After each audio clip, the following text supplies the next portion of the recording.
Здравствуйте! В студии Вестника Кавказа Гия Саралидзе. Как всегда, мы говорим о футболе, о тех событиях, которые произошли за прошедшую неделю, которые предстоят. Но уже и конец года, и то, что сезон официально, российский футбольный сезон завершился в минувшие выходные матчами 19-го тура чемпионата России. Все это подсказывает нам подвести какие-то итоги прошедшего года футбольного. Понятно, что мы еще пока не можем говорить о том, чем завершится борьба в чемпионате России, но понятно, что о премьер-лиге мы еще с вами будем говорить и неоднократно. Да и в сегодняшней нашей встрече, в следующей части, наверное, мы поговорим конкретно о российской премьер-лиге, о 19 турах, которые прошли. А сейчас хотелось бы подвести итоги российского футбольного сезона, что ли, этого года. Хотя он еще не до конца завершен, но календарный год завершается. Итак, если говорить о таких глобальных выводах и трендах, как сейчас принято говорить, то, конечно, ничего радостного, в общем, нам российский этот сезон не принес. Ну, конечно, надо вспомнить и чемпионат Европы 2012, который проходил на Украине и в Польше. К сожалению, несмотря на очень большие надежды, на то, что российская сборная попала в очень несложную группу на чемпионате, прекрасно начала этот чемпионат, была обыграна сборная Чехии с разгромным счетом 4-1, очень много надежд было у болельщиков, но, к сожалению, потом все пошло по нисходящей. Беспорядки перед матчем с поляками, которые были спровоцированы, с одной стороны, польскими радикальными группировками националистическими, с другой стороны, наверное, не совсем умным поведением наших болельщиков, тем более, что был очень неприятный инцидент с нашими болельщиками и после матча с Чехией, когда были избиты работники стадиона, того, где выступала сборная России. И, в общем, все по нисходящей пошло. Ничья с поляками в матче, в котором надо было побеждать. Потом поражение от греков вообще не обязательное. Вылет из чемпионата Европы. Потом скандал вокруг сборной. Обструкция со стороны болельщиков. Высказывание Аршавина. И, в общем, как снежный ком это все нарастало. Всю дорогу продолжалось противостояние московских болельщиков с болельщиками Северного Кавказа.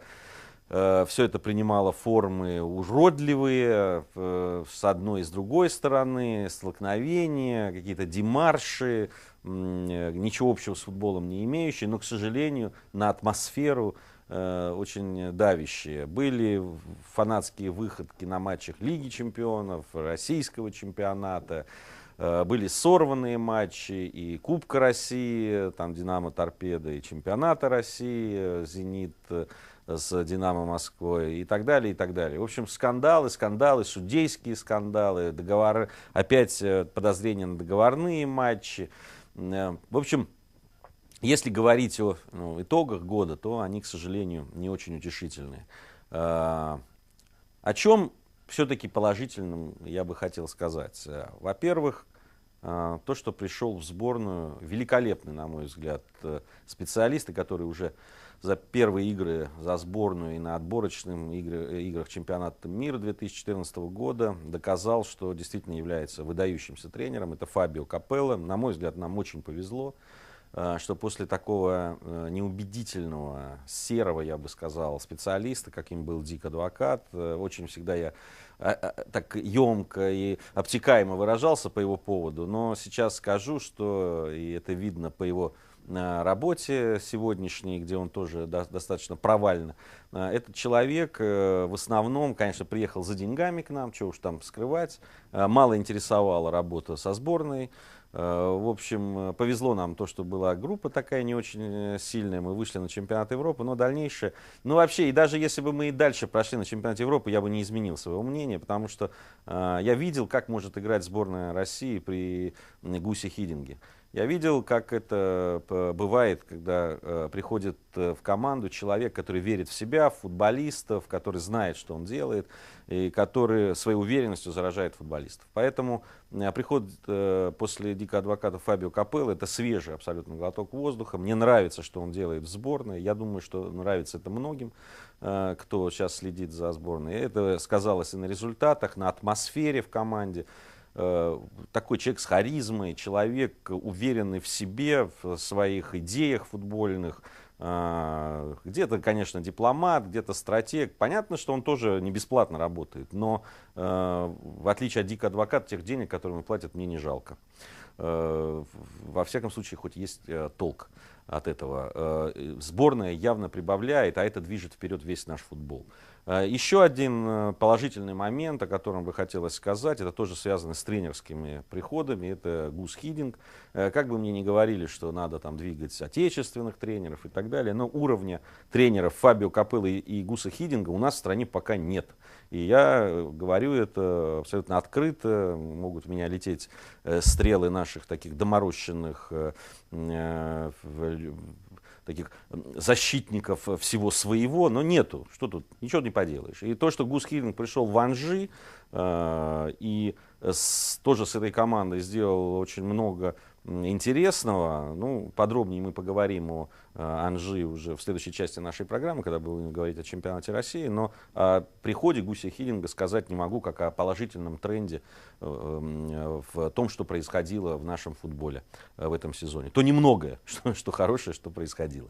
По поводу, конечно, можно было бы сказать еще и по поводу приезда очень высококлассных игроков, как Халк, например, да, человек мирового уровня. Но больно уж много за этим последовало таких негативных последствий, о которых бы сейчас не хотелось бы говорить. Это опять в минусы только пошло бы. Вот. Но вот то, что с нашими командами, со сборной, с одной из команд Премьер-лиги, которая является сейчас одним из лидеров чемпионата России, это очень хорошо. Хорошие тренеры, это всегда хорошие идеи футбольные, новые идеи, это возможность учиться у них, это возможность и футболистам подтягиваться до мирового уровня. Мне кажется, вот это надо отметить, это то положительное, что произошло. Еще один из положительных таких трендов, которые можно отметить, на мой взгляд, это приход на пост президента Российского футбольного союза Николая Толстых, человека футбольного, человека игравшего, человека много работавшего в футболе.